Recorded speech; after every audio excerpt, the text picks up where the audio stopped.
우리 성가대의 찬양이 점점 은혜를 더해가는 것 같습니다. 칸타타를 2번 준비하더니 굉장한 은혜 가운데 또 있는 것 같습니다. 많이 지원해 주시기를 바랍니다. 자, 옆에 있는 분에게 당신도 성가대가 되어 주셨습니다. 어릴 때 성탄 시절이 되면 우리는 동방 박사 이야기를 친숙하게 듣고 또 많이 그런 선극들을 보게 됩니다. 그러면서 가끔 그런 질문을 받게 되죠. 동방 박사는 몇 명입니까? 라고 하는 질문입니다. 여러분, 동방 박사는 몇 명입니까? 3명. 자, 3명 오늘 손 들어 보십시오. 모르겠다, 손 들어 보세요. 네. 성경에 동방 박사는 몇 명이라 나와 있지 않습니다. 근데 우리는 3명이라고 생각을 해요. 성경 어디에도 동방 박사 3명이 별을 쫓아왔다는 이야기가 없어요. 우리의 상상력 속에 만들어낸 이야기일 겁니다. 왜 그러냐면 한금과 유황과 모략이라고 하는 3가지 보물을 드렸기 때문에 아마 3명일 것이다 라고 이렇게 생각을 하게 되는 것 같아요. 그러나 사실 이 동방박사의 행렬은 굉장히 거대한 행렬이었을 가능성이 높습니다. 그리고 3명이 아니라 그 박사들의 행렬은 좀 특별한 의미들을 가지고 있는 것이죠. 성경을 연구하는 학자들이 그런 것들을 그냥 냅두지 않잖아요. 주석을 보고 열심히 연구를 하고 이 사람들이 추정해 놓은 어떤 그런 이야기가 굉장히 제가 설득력 있게 들리는 이야기가 있더라고요. 그 이야기는 어떤 이야기냐면 시대는 바야흐로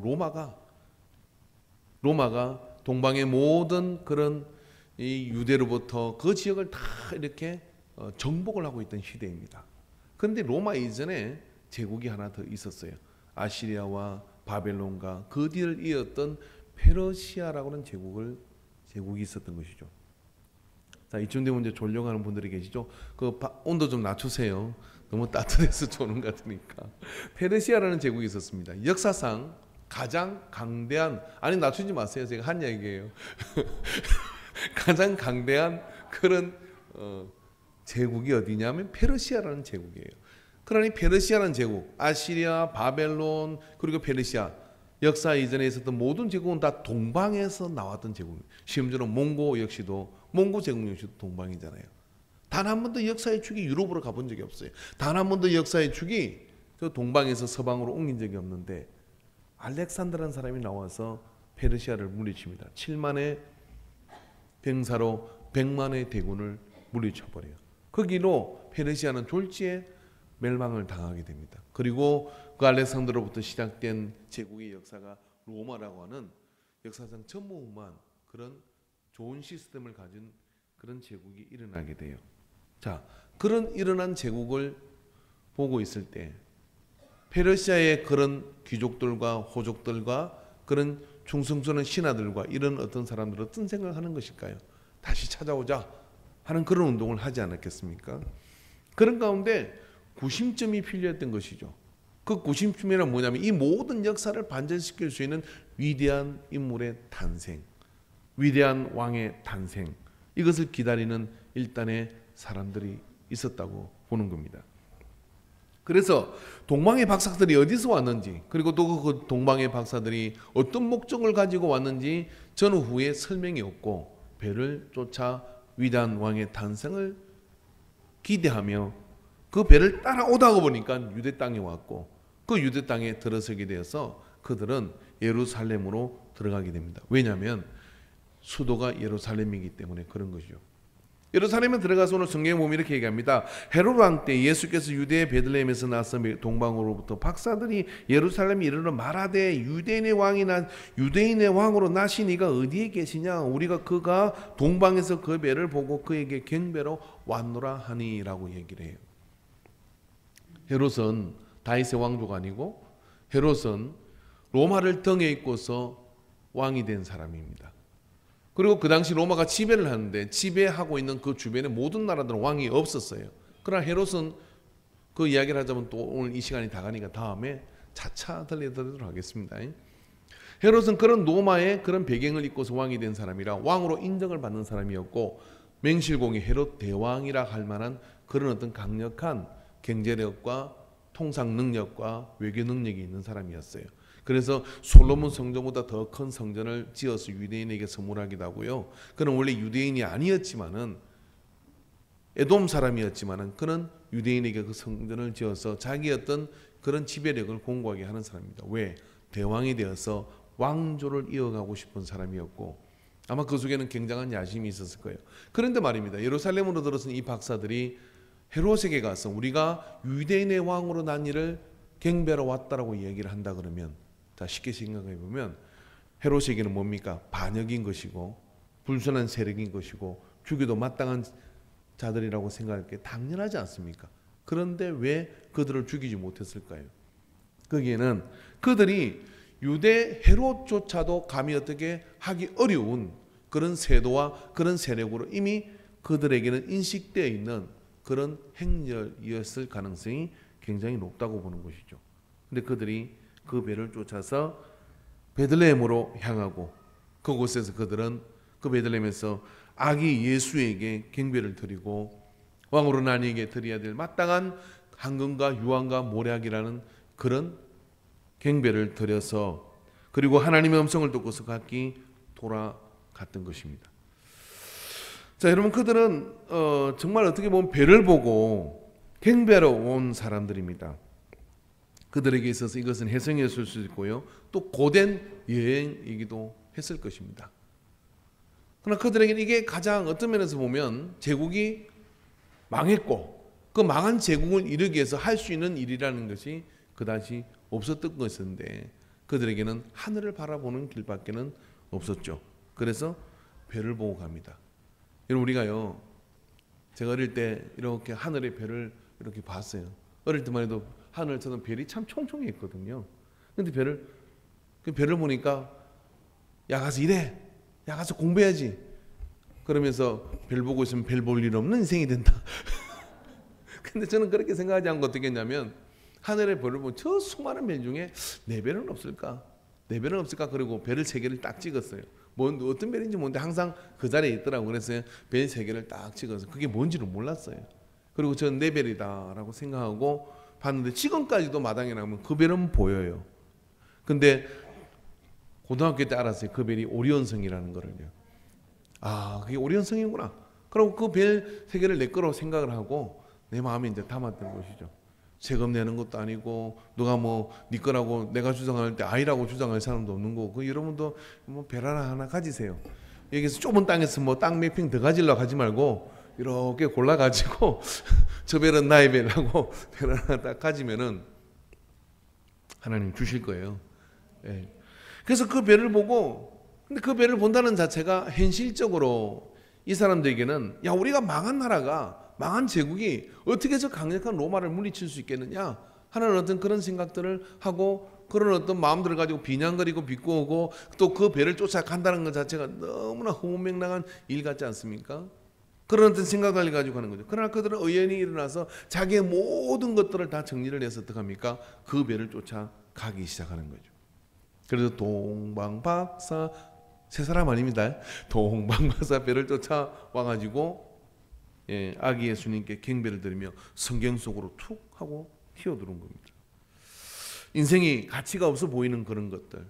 어쩌면 말입니다, 여러분. 우리가요 살아가는 동안 하나님께서는요 이 별처럼 말입니다. 우리에게 혜성이 지나가듯이 우리에게 다른 별로 가치 없게 생각하지만 하나님의 분명한 인도하심과 하나님의 분명한 사인이지만 어느 부흥에서 어느 성경을 읽다가 어느 은혜 받는 자리에서 아 내가 그렇게 살아야지 라고 생각은 했지만 현실이라는 걸 보면 남편을 보니까 따라갈 것 같지 않고 아내를 보니까 동의할 것 같지 않고 어떤 내 직장 생활을 보니까 그게 나는 그대로 살기는 쫄딱 망할 것 같은 그런 생각이 들어서 감히 배를 따라가는 일을 우리는 잘 못합니다. 근데 그들은 그걸 무릅쓰고 그들은 그걸 모으면서 막연한 별이지만 그 별을 쫓아 걸어가기 시작하는 거예요. 지난주 저는 이런 설교를 했습니다. 무슨 설교했습니까? 아이 그렇게 하는 거 아니죠. 다시 한번 자 주님을 이분들은 다 가본 사람들이에요. 그리고 오늘 새벽에 제가 설교를 하다가 중요한 말을 까먹은 것을 기억하고 오늘 내가 잘하려고 합니다. 주님을 위하여 가자고 하는 일에는 동의하는 사람들이 많습니다. 그때 여러분 주님이 떠오르는 그 주님이 어떤 주님이 떠오릅니까? 제자들과 함께 무리를 걸으시고 500리의 기적을 베푸시고 죽은 자를 살리시고 안 믿으시는 거예요? 귀신을 내어 쫓고 저 하나님 보좌 우편에 앉으신 주님과 위하여 주님을 위하여 갈 사람은 참 많을 거예요. 그런데 우리가 주님을 위하여 간다고, 교회가 주님을 위하여 간다고 할 때 주님이 위하는 것을 위하느냐 하고 되물어 봐야 됩니다. 지난주 속의 핵심은 이것이었어요. 주님을 위하는 것, 주님이 위하는 것을 나는 얼마나 위하고 사느냐. 한 주 동안 이걸 질문한 사람들이 있을 겁니다. 자기 자신에게. 그래서 저는 배를 보는 것은 자유입니다. 그러나 그 배를 따라 내 삶을 옮기고 그 배를 따라 막연하고 이상적이고 환상적이긴 하지만 따라가기에는 너무나 먼 당신인 그 배를 따라 생각과 마음을 움직여서 간다고 하는 것은 아무나에게 결코 허락되는 일, 또 되어지는 일, 할 수 있는 일이 아니라고 하는 것이죠. 망해배는 제국을 붙들고 주저앉는 이들에게는 그 벨이 어쩌면 유일한 희망이었을 수도 있어요. 그러나 보십시오. 그들은 그 벨을 쫓아가는 동안에 페르시아 제국이 아니라 아시리아, 바벨론과 그리고 페르시아와 로마 제국과 그 위에 있을 모든 나라의 모든 역사의 만왕의 왕이 되시는 그 예수 그리스도 앞에 나가서 아무도 잘 못 알아볼 때 배를 따라왔을 뿐인데 베들레헴 마구간에 누이신 그 아기 예수에게 경배를 드리는 그 영광을 차지하고 성경 속으로 들어오게 된 동방의 박사들이 된 것이죠. 여러분, 우리에게요, 별은 그들에게는 망해버린 실망과 절망 속에 앉아있는 이들에게, 그 박사들에게는 새로운 좌표가 된 것입니다. 그래, 저 배를 따라가면 우리가 찾는 사람을 만나겠구나 하는 그런 좌표가 된 것이죠. 가장 인생이 불행한 사람이 어떤 사람이냐면 인생에 좌표가 없는 사람이에요. 좌표라는 것은 뭐냐면은, 화면 좀 띄워보시겠습니까? 그 지도와 나침판에 나온, 제가 그림을 좀 활용하기로 했습니다. 지도가 있으면 그 위에 나침판이 반드시 있어. 그 지도 속에 내가 어디 있는지를 찾는 것이죠. 저는 해군 출신이라 배를 항해해 본 적이 있는데 가다 보면요, 저 지도에서 찾는 방법, 나침판과 지도만 가지고는 못 찾습니다. 눈으로 보이는 등대가 있고 지행지물이 있는데 그것을 나침판의 방향과 그 지도상에 있는 방향을 같이 놓고 선을 긋고, 그리고 또 다른 좌표 하나를 찾아서 선을 끄면 내 배의 위치가 저 지도에 표시되게 돼 있어요. 그 등대는 움직이지 않습니다. 어떤 해군이 말입니다, 미군에서 그런 일이 있었어요. 수신을 보냅니다. 앞에 가는 배는 비켜라, 우리가 긴급하게 지금 가는 큰 배니까 비켜라 그랬더니 저쪽에서 못 비킨다 그러더래요. 이게 이제 불러가지고 신호하는 게 모르스 빌어가지고 못 비킨다. 그렇게 여기 장군이 타고 있다, 비켜라 그랬더니 그래도 못 비킨다 그러는 거예요. 그래서 여기서 왜 못 비키냐, 간등 성명할 때라 그냥 이병이다 그러더래요. 근데 왜 못 비키냐, 난 등대다 그러더래요. 나는 등대다. 등대는 비킬 수가 없어요.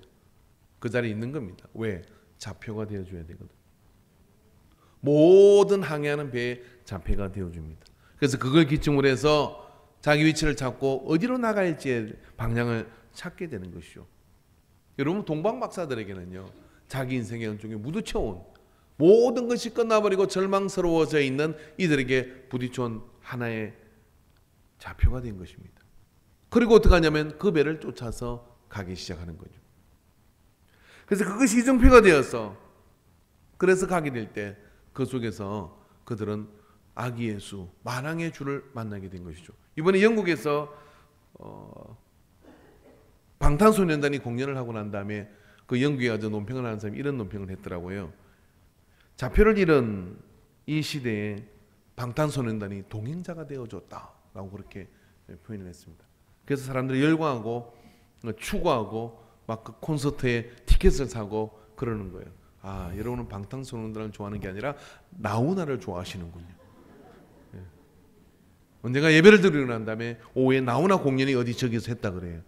오예배를 빠지고 가는 일단의 집사님들을 보고 제가 나훈아보다 못한 그래서 저도 나훈아처럼 어떻게 노래를 불러야 되나 그런 생각을 했습니다. 왜 연예인에 열광하는 것일까요? 왜냐하면은 그것이 내 인생의 롤 모델 같고 잡혀야 돼요. 청소년기는 질풍노도의시기잖아요. 그래서 청소년 시기에 연예인을 좋아할 수밖에 없는 게 그 있는 겁니다. 왜냐 그 연예인을 무턱대고 따라가다 보면 뭔가 길을 갈 것 같거든요. 근데 사실은 다 허당입니다. 왜냐하면은 진정한 우리의 좌표가 될 수 있는 분은 예수 그리스도 한 분이신 것을 한번 믿어보시기 바랍니다. 별을 따라간다는 것은 바로 그런 것이죠. 그들은 제국의 멸망과 함께 좌표를 잃었지만은 이스라엘도 좌표를 잃어 로마의 지배 속에 있는 그들에게 예수 그리스도의 나심이라는 것은 어둠 가운데서 빛을 주는 그런 한 좌표가 된 것이죠. 성인육으로 봐도 그렇습니다. 우리는 어떤 별을 따라가는 것일까요? 어떤 연예인을 따라가기도 하고 정치, 경제, 연예계, 정신계 뭐 여러 가지 어떤 그런 다른 나름대로 내가 추구하고 내가 가지고 있는 가치의 기준들이 있죠.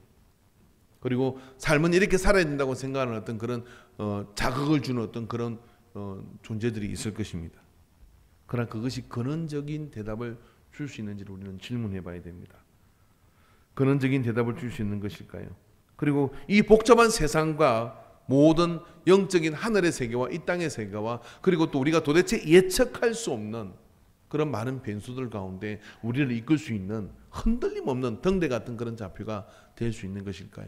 그렇다면 그런 존재가 있다면 저도 그분을 따를 테니까 한번 소개를 해 주시기 바랍니다. 예수 그리스도 외에는 역사상 그런 분은 없었습니다. 석가모니는 우리에게 찾으라고 얘기합니다. 도를 찾아라. 그리고 네가 해탈을 해라. 그리고 신이 되라고 얘기를 합니다. 그러나 주님은 우리에게 오셔서 이렇게 말씀하십니다. 내가 곧 길이요 진리요 생명이다 라고 말씀해 주셔요. 이 차이는 굉장한 차이입니다. 나도 모르니 너도 찾아라는 사람과 내가 곧 그 길이요 진리요 생명이 나를 찾아라. 만약에 그 말이 미치광이의 말이고 만약에 그 말이 거짓된 말이었다 그러면 벌써 교회는 문 닫아야 되고요. 복음은 거기서 끝나야 되는 거예요. 근데 그 별을 쫓아가는 동방박사처럼 말입니다. 예수 그리스도를 별 삼아서 그분이 내 인생의 기준이요 기둥이요 중심이요 그리고 내 이 모든 인생의 지도 안에서 나의 길을 찾아갈 수 있고 나를 이끄시는 분이 신묘막측한 건해 속에 내가 왜 이렇게 이런 상 가운데 태어났는지를 알고 그 길을 찾아가는 그런 기준인 것을 믿고 따라간 자들에 의해서 입증된 것이기 때문에 그런 겁니다. 여러분 저기 있는 나침판이 지 맘대로 돌아가는 판이라 그런다 그러면 벌써 저건 고철덩어리로 없어지고 말 겁니다. 그러나 여러분 지금 GPS가 이렇게 발전된 시대 속에서도요. 최후보로는 저 나침판처럼 말입니다. 언제나 북쪽을 가리키고 있는 그 판을 쫓아 우리는 수많은 바닷길을 개척을 했고 또 그 바닷길을 통해서 수많은 그런 나라와 나라가 연결되기도 하는 겁니다. 그것처럼 말입니다. 예수 그리스도는 2000년 역사 동안에 수많은 문화와 국가와 나라와 인생 속에서 좌표가 되어 주었습니다. 그리고 그것을 기준으로 삼아 자기 길을 찾는 사람들에게 약속하신 풍성한 산 가운데로 우리를 인도하는 분명한 진리요 길이었던 것이죠. 자, 여러분 우리는 예수 그리스도의 별을 따라가기를 사모하셔야 될 겁니다. 예수님을 따른다는 것은 예수 그리스도의 말씀을 따르는 거예요. 예수님을 따른다는 것은 예수님이 위하는 것을 나도 위하는 겁니다. 예수님이 추구하는 삶의 방식을 나도 조금씩 받아들이기 시작하는 거죠. 그리고 그 삶의 방식 속에 내가 젖어들고 그 다음 내가 혼란스럽고 또 인생에 많은 그런 데미지가 있는 그런 충격들이 오죠. 질병이 오기도 하고 배우자를 잃어버리기도 하고 그 다음에 자녀의 아픔을 경험하기도 하고 또 부모를 잃어버리기도 하고 또 직장에서 잘리기도 하고 이런 일은 여러분에게 없기를 주님은 축원합니다. 근데 희한한 것은 좋은 일 있을 때는 내 인생의 좌표가 별로 걱정이 안 돼요. 난 잘 되고 있는 것 같아요. 그런데 힘든 일 있을 때 내가 어디로 가야 할지 그런 상태에 우리는 빠졌을 때 믿음 있는 자와 믿음 없는 자의 구별은 확고해집니다. 왜냐하면 내 삶의 모든 해석은 나의 길의 정의는 하나님이시라고 말할 수 있는 사람과 나도 모르겠다는 사람하고는 다른 것이죠. 내가 가는 길을 굳이 설명할 수가 없습니다. 그렇지만 예수 그리스도를 향하고 그분의 배를 쫓아서 그분의 인도하심을 쫓아서 나아가는 삶이라고 하는 것은 어떻습니까? 내 길의 설명은 내가 할 필요 있는 것이 아니라 그 좌표를 따라 나가는 그 길이 곧 이어 사람들은 알게 될 것이기 때문에 그래요. 그래서 우리가 말씀을 따라, 말씀의 기준을 따라, 예수 그리스도의 삶의 기준을 따라 우리는 나아가야 될 줄을 믿습니다. 여러분, 제가 초등학교 다닐 때 그때는 아무리 추워도 조회를 해서 조회를 아침 일찍, 그러면 아마 저 나이 또래 되시는 분들은 학교에 가면 조회 시간이 되면 운동장에 쭉 서잖아요. 그럼 선생님이 제일 먼저 하는 일이 뭔지 압니까? 먼저 부지런하고 또 공부 잘하는데 열심히 앞에 오잖아요. 그래서 또 오면 너 기준 그렇게 얘기해. 기준 그러면 내가 손을 기준하고 손을 쥐어요. 그러면 그 뒤로 아이들이 줄을 탁 서고 그 다음 질서가 딱 잡혀요. 여러분은 여러분 삶의 기준이 무엇입니까? 저 집을 사야 될지, 저 직장에 들어가야 될지, 일을 그만해야 될지, 이런 모든 것을 결정하는 기준이 뭡니까? 돈입니까? 아니면 이렇게 하면 잘 될 것 같다는 막연한 기대입니까? 망할 겁니다. 누가 점쟁이가 가르쳐준 길입니까? 그것도 오래 가지 않을 겁니다. 내가 가지고 있는 어떤 경험과 철학입니까? 끼케 100년도 되지 않는 그 경험과 철학을 가지고 뭐 잘 살아 보시겠다고요? 그렇게 세상이 호락호락해 보입니까? 안 됩니다. 그런데 이 세상에 판을 짜시고 이 세상을 만드신 분이 우리에게 보내준 기준은 유일한 예수 그리스도이십니다. 그래서 우리가 성경을 보는 것도 예수 그리스도를 중심으로 구약도 보고 신약도 보는 거예요. 그것처럼 내 삶의 중심을 예수 그리스도를 기준으로 삼는 겁니다. 하나님이 너 기준이라고 해준 예수 그리스도의 뒤에 줄을 서고 예수 그리스도를 기준으로 내가 얼마나 떨어지는지를 알고 예수 그리스도를 그분이 가지고 있는 말씀과 그분이 가지고 있는 그런 가치를 따라서 내 삶을 오늘도 살아가려고 할 때 약속하신 풍성함이 우리 속에 일어나게 되는 거예요. 이것이 있을 때 여러분 사람은 방황하지 않아요. 이것이 있을 때 사람은 방황해도 어떡하냐면 제자리를 돌아올 뿐만 아니라 빛나는 인생을 일으킵니다. 그러나 이것이 없으면 뭐냐면 어디까지 떠내려갈 줄 몰라요. 조금만 바람이 일어도 떠내려갑니다. 조금만 인생의 어떤 어려움이 와도 어찌할 바를 몰라 합니다. 그리고 어디로 튕길지 모르는 인생 속에서 탁구공처럼 탕탕탕 튀어서 어디에 처박히게 되는 거예요. 그러나 쇠구슬처럼 여기 자석이 있고 그래서 어디로 굴러갔다고도 그 자석이 붙는 것처럼 예수 그리스도에게로 그걸 기준으로 해서 달려가는 그런 인생이 될 때 어떻게 될까요? 하나님은 절대로 그런 인생을 버리지 아니하시는 거죠. 그래서 구약부터 신약에 이르기까지 나오는 모든 성경의 인물들은 좌표가 분명한 사람들이었어요. 아브라함에게는 이렇게 말씀하십니다. 내가 너에게 약속한 땅으로 가라. 내가 너에게 지시한 땅으로 가라라고 얘기를 해요. 방향을 제시해 주신 것이죠. 어떻게? 본토 친척 아비의 집을 버리고 내가 너에게 지시한 땅으로 가라. 그 지시한 땅으로 가다가 걷다 보니까 아브라함이 그런 키로수를 재니까 한 3,000km가 넘는다 그러죠. 한평생을 그렇게 걸어 가는 겁니다. 어디로 가는 겁니까? 지시한 땅으로, 가나안 땅으로 가는데 그렇게 가다가 그런 믿음의 조상이 돼버렸어요. 이삭이 하나님께서는 어떻게 합니까? 그랄 땅에 가뭄이 들었을 때 애굽으로 양식 얻으러 가려고 할 때 하나님께서는 창세기에 보면 이삭이 그랄 땅에 머물라고 이야기를 합니다. 현실적으로 머물면 안 돼요. 거기는 적들의 땅이고 그것도 기근에 있어서 양식이 없는데 히브리인들을 아주 싫어하는 사람들 그 무리 가운데 어떻게 머물 수가 있습니까? 그런데 하나님께서 머물라고 얘기를 해요. 하나님의 좌표가 거기다. 하나님의 좌표가 거기다라고 말씀하실 때 사람들은 이해 못하지만 같이 가는 사람들은 이러다 우리 떼죽음 당합니다. 굶습니다. 굶어 죽을 겁니다 라고 얘기할 때 아니야. 하나님이 밤에 나가서 배를 보고 기도한 하나님께서 이 그랄 땅에 머물라고 얘기하신다. 그리고 거기서 우물을 파는 거죠. 한 번 파고 두 번 파고 또 오면 가서 방향을 빼들고 묻어버리고 파다가 샘의 근원을 발견하고 원수들이 와서 무릎을 꿇고 그의 100배의 수확을 했습니다.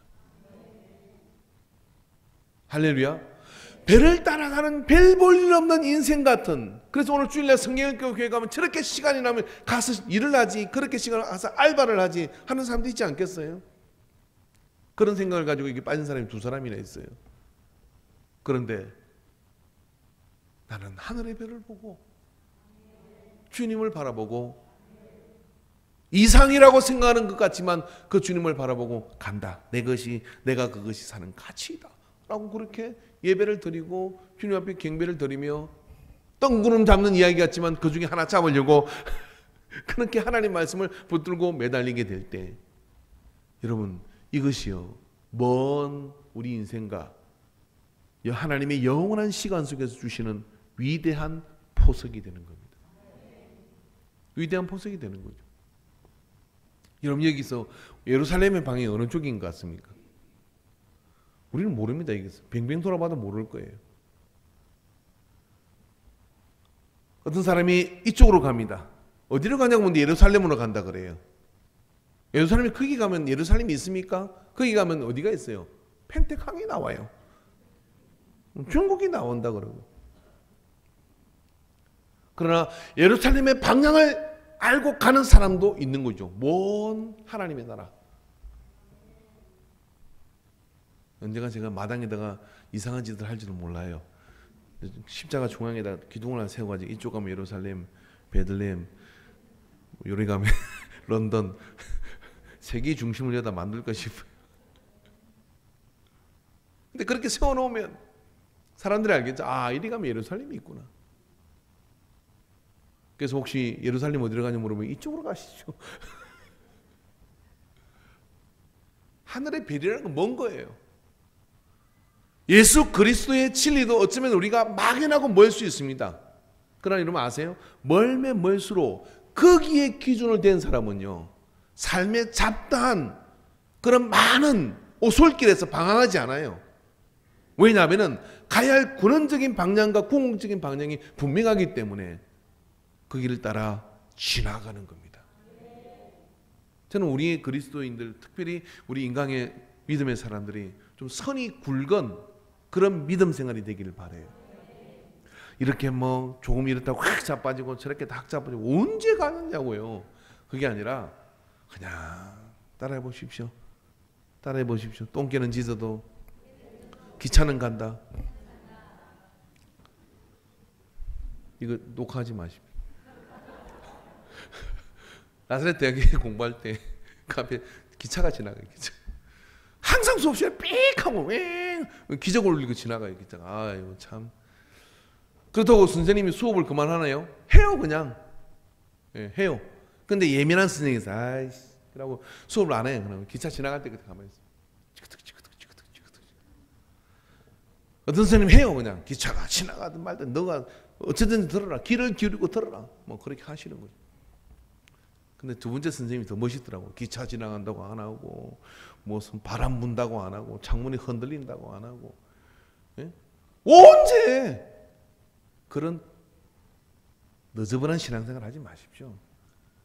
배를 보고 가는 자는요 헤롯이 죽일 것 같아도 가고 할렐루야.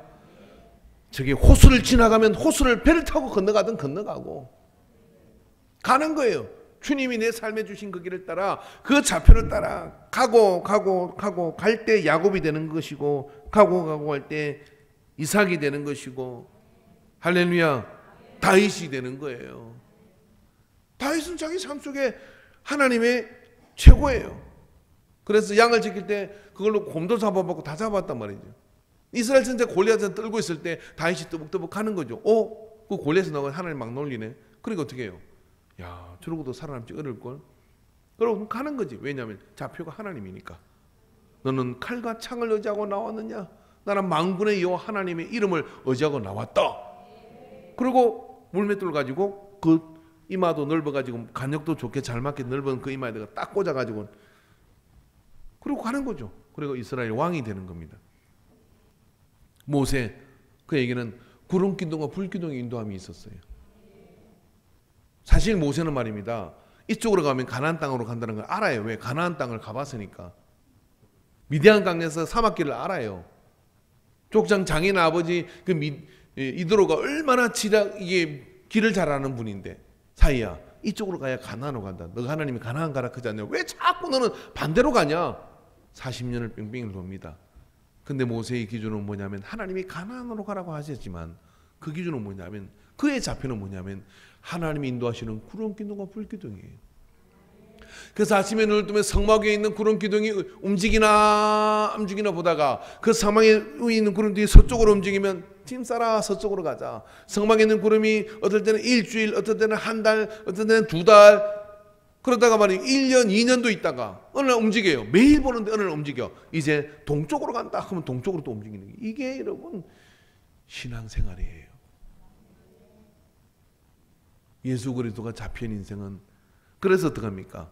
그 강약 사신을 통해서 그들은 새로운 민족으로 거듭나게 되는 겁니다. 여호수아 가나안 정복이라는 위대한 좌표를 딱 가집니다.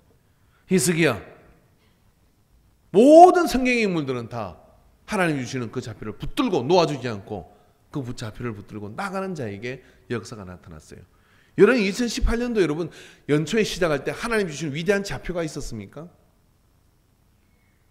주신 말씀들을 오늘 집에 가서 한번 낱낱이 한번 읽어보십시오. 그 속에 들어있을 거예요. 그리고 그 말씀을 따라 내가 좌표를 설정하고 주님의 인도하심을 가려고 할 때 이 1년이 결코 헛되지 않았을 겁니다. 여러분 이런 생각을 하지 않는다 그러면 2019년도 별 볼 일이 없어요. 근데 별 볼 일이 있어야 됩니다. 하나님 주시는 그 별을 보는 그런 분명한 가치가 우리 속에 있을 때 그저 쫓겨가는 인생이 아니라 이 믿음의 사람들 예레미야, 히스기야, 여호수아, 모세, 다인, 야곱, 이삭, 베드로, 요한, 야고보 모두가 갔던 그 길 속에는 하나님이 내게 주신 그 좌표가 있는 거죠. 남들이 다 아는, 남들이 다 추구하는 그런 것이 아니라 나의 삶을 전혀 다른 사람과 비교해 볼 때 똑같지 않잖아요. 정말 달라요. 다른 게 이유가 있을 거 아니에요. 그 이유를 알고 싶다면 12월 달에 예수님을 꼭 신우야 만나자. 예수님을 꼭, 옆 사람이 예수님을 꼭 찔러 예수님을 꼭 만나라.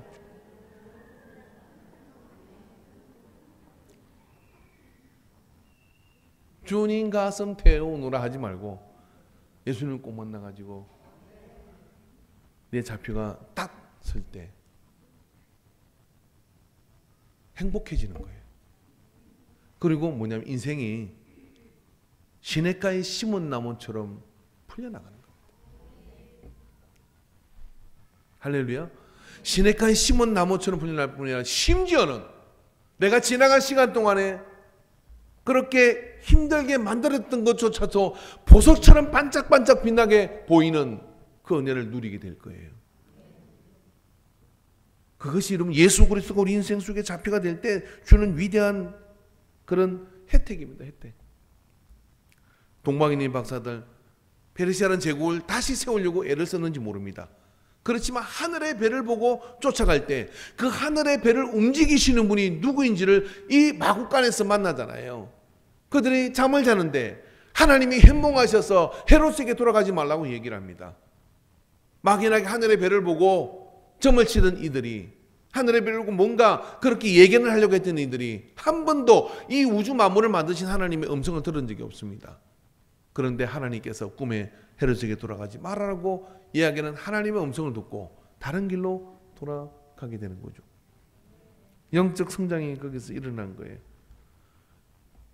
그래서 여러분 뭘 하든지 예수님이라면 주님이 기뻐하시면 저도 좋고 주님이 슬퍼하시면 저도 슬프고 하는 예수 그리스도가 기준이 된 사람, 이런 사람을 우린 그리스도인이라 그래요. 그런 그리스도인들이 망합니까? 그런 그리스도인들이 인생에서 굉장히 그런 어떤 한패한 상황이 되겠습니까? 여러분 거지 같은 옷을 입어도요, 그러면 똑바로 걷고 거지 같은 행색을 해도 말입니다, 내가 하는 일에 대한 분명한 가치를 가지고 입으려고 말을 하는데 그렇게 해서 분명한 자기 가치를 가지고 있는 사람은 아름다워 보여요. 근데 민코코드를 걸치고 몇천만의 옷을 걸치고 보석을 걸치다 할지라도 내가 왜 일하고 있는지를 모르고 있으면 그게 거지입니다. 참된 기인으로 살게 되기를 주님으로 축원합니다. 참된 기인으로 산다는 것은 무슨 이야기냐면은 인생에는 이 바다 속에서 나는 내 갈 길을 아는가 하는 거예요. 결혼을 하는, 왜 결혼하려고? 그냥 좋았어요. 뭐 그것도 결혼하는데 그 특별한 이유가 있겠죠. 좋으니까 하겠죠. 그렇지만 결혼을 해서 하나님 영광에서 자녀를 한 12명 낳고 12명 낳는 이유는 예? 더 많은 영혼을 땅을 생육하고 번성하라 했으니까 막 그러면서 막 가치를 분명하게 가지고 결혼을 하게 되기를 바랍니다. 그래서 좌표가 있는 인생은 아름답습니다. 그래서 여러분 간절히 원할 건데 이제나 이만하면 됐다 이게 아니라 주님 부르는 그날까지 주님 부르는 그날까지 할렐루야 눈을 뜨고 말을 할 때는 내가 이루고 싶은 여망과 내가 그 이루고 싶은 여망에 대한 하나님의 인도하심에 대한 그런 가치를 가지고 있는 아버지는 존경스럽고요. 그런 가치를 가지고 있는 어머니는 아름답습니다. 그리고 그 자녀들은 그런 모습을 보고 인생에 대한 희망을 가지게 돼요. 근데 만날 수리야부터 시작해서 그리고 아무 그런 가치가 없이 그날이 그날로 그렇게 지낸다 그러면 존경받을 수 없습니다. 단순히 존경받는 것이 못하는 게 내 인생 자체가 그게 지루하단 말이에요. 가치를 보고 십자가를 바라보고 가는 것이죠. 여러분 옛날에 배가 있어요. 배가요. 이 범선 한번 띄워보실래요? 배 사진도 하나 있을 건데요. 없으면 냅두고요. 예. 가치가 좌표가 분명한 사람은요. 제일 견디고 이런 게 뭐냐면은 옛날에 그 범선이라는 바람으로 가는 배를 타고 다니는 선원들은 제일 나왔네요. 예. 바람으로 다니는 저 범선, 저걸 범선이라고 그러거든요. 근데 뭐 옛날에 배는 훨씬 더 크겠죠. 뭐 대륙을 건너가는 배도 있고 그렇잖아요. 그런 배들은 제일 무수하고 견디기 어려운 게 뭐냐면 거친 파도와 거친 바람이 아니에요. 바람이 안 부는 무풍. 바람 한 점이 없는 그 무풍이 가장 이 선원들이 공포스럽게 느끼는 겁니다. 왜냐하면 바람이 안 불면 나갈 수가 없어 배가. 어떻게 갈 수가 없는 거예요. 갈 수가 없으면 거기서 굶어 죽어요. 갈 수가 없으면 거기서 식량이 떨어지고 그러다 보면 아주 험악한 상황이 발생할 수 있는 거예요. 그래서 바람을 기다리는 거예요. 바람을. 그 바람이 불면 어떻게 하냐면 때로 거친 바람을 불면 돛을 좀 줄여가지고 그 바람을 타고 바람과 같은 속도로 가고자 하는 방향으로 나갈 수 있는 것이죠. 자, 지금 제가 무슨 이야기를 하려고 하는 것이냐면요. 예수 그리스도가 분명한 사람은 삶이 부딪혀오는 게 겁이 안 나요. 풍파가 오고 환난은 이것 때문에 나 더 빨리 간다. 할렐루야. 아이고 이것 때문에 내가 더 하나님의 은혜와 역사를 누린다 하고 바람을 타고 가요. 근데 좌표가 불분명한 사람은 어떠냐면 맨날 아무 일도 없었으면 좋겠어요. 아무 일도 없었으면 좋겠어요. 아무 일도 없었으면. 아무 일도 없는 곳이 딱 한 곳이 있어. 공동모지. 이런 일은 일어납니다. 교회도 그렇습니다. 바람은 일어납니다. 그러나 예수 그리스도가 분명하면 그 바람은 나를 어떻게 하냐면 가야 할 방향으로 밀고 가는 역사를 이루는 거예요. 주님은 나에게 여기 주신 그 방향이 있을 거예요. 근데 내가 자꾸만 딴짓하면 어떻게 하면 바람이 불어. 그래가지고 어떻게 하냐면 어떻게 가다 보니까 그게 와 있네. 그잖아요. 요나가 니네로 가야 되는데 다시스로 가요. 그 어떻게 바람을 일으키잖아. 아니면 아무 일도 없기는 좋은데 바람이 이렇게 가지고 고래가 확 삼키가지고 토에나는 어디다 토는 니네에다 같은 토에나. 풍랑을 맞아 고래 뱃속에 들어가니 이 인생에 이런 풍랑이 이런 어떤 고난이 어디 있어요. 그리고 갯벌에다 웩 하고 토해놨는데 거기가 딱 내려보니까 니네이네. 이 니네에 내려가지고 요나가 가는 거예요. 이런 고래 뱃속에 들어갔던 요나가 어떻게 됐겠어요? 고래 위산에 얼굴이 확 벗겨진 거예요. 딱 내리는 사람들이 알아봐. 얼굴이 하얀 거야. 위산이 벗겨지가지고. 그러니까 그러면서 회개하라. 하나님께서 너희들을 심판하실 것이다. 그러니까 사람들이 전부 다 요나를 보는 순간 전부 다 해결을 당하는 거예요. 기분 나쁘게. 요나는 회개하기를 원치 않았는데 회개를 하는 거예요. 이게 인생의 파도가 오면 좌표가 분명한 사람은 뭐냐면 주님이 다 인도하시는 거예요. 자, 옆에 있는 분에게 이렇게 말하십시오. 고난이 있어도 걱정하지 마십시오. 그것 때문에 주님 나라 더 빨리 갑니다. 시작.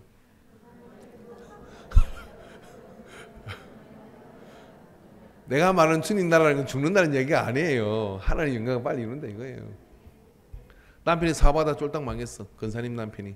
맨날 사반도 골프 치러 다니고 술 먹으러 다니고 막 그러면서 뭐라고 헌금이나 갖다 많이 내라 자꾸 이랬었더니 사업이 쭉 망했네. 근사님이 감사금을 올린 거 아니야. 남편의 사업을 망하게 하신 하나님 감사합니다. 그리고 남편이 잘 망했다. 왜 그렇게 말할 수 있어요? 왜냐하면 망하게 하신 하나님이 회복시킬 수 있는 능력도 있으니까. 그걸 통해서 네가 네 인생의 좌표를 똑바로 발견하면 그게 복이라는 거예요. 그것 때문에 지옥 가는 거잖아요. 좌표가 얼마나 중요한지 알겠죠?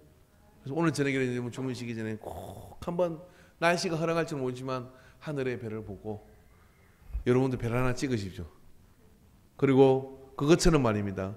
주님을 내 인생에 흔들림 없는 좌표로 삼고 내일 직장생활 오늘 하루를 열고 살아보십시오.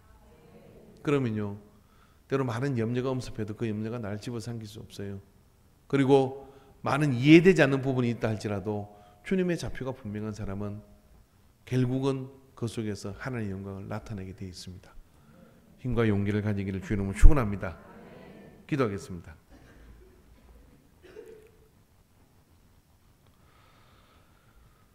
성탄절 배를 따라가는 사람들이 성경 속으로 들어왔고 베들레헴 마구간의 경배의 주인공들이 되었습니다. 주님은 언제나 사람을 인도하시고 인생들에게 기준이 되어 주시는 것을 믿습니다. 예수, 우리 주님 이제 성경 속에서 더욱더 만나게 해주시고 내 삶 속에 이미 와 계셔서 이미 나의 삶을 인도하시며 말씀하시고 그리고 방향을 가르쳐 주시고 있는 주님을 내가 눈을 열고 보게 하여 주시옵시고 귀를 열고 듣게 하여 주시옵시고 손을 뻗어 주님을 붙들고 주님의 손을 붙잡고 이끌림을 따라 나아가기를 주저하지 않는 인생이 되게 하여 주시옵소서. 우리를 이 은혜 가운데 이 성탄 절기 동안에 예수 그리스도가 분명해지는 그 은혜 속에 모두가 들어가게 하옵소서. 예수님의 이름으로 기도하옵나이다. 아멘.